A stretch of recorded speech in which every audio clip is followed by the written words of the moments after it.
Барлықтарыңызға сәлем, менің арнама қош келдіңіздер. Бүгін сіздермен өте дәмді сөзбе қосылған сочниктер дайындайтын боламыз. Сочниктердің дәл осы рецептімен 20 микспенде миксермен де жасауға болады. Егер сіздер миксермен жасайтын болсаңыздар, төмендегі описанияға қалай жасалу керек екенін жазып қоямын.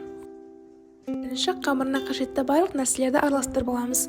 Ол үшін бізге 3 ас қасық қант, 1 жұмыртқа, 2 ас қасық қаймақ, 125 грамм сары май, 300 грамм ұн және де 1 шай қасық разрыхитель қажет болады.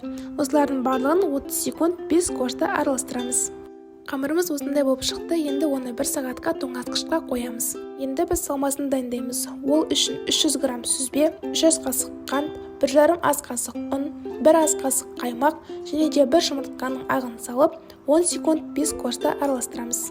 Салмамыз дайын, енді қамырды екіге бөліп, қамырды қатты жұқа қылмай жаямыз. Одан кейін дөңгелек формаларға келтіріп, салманы саламыз.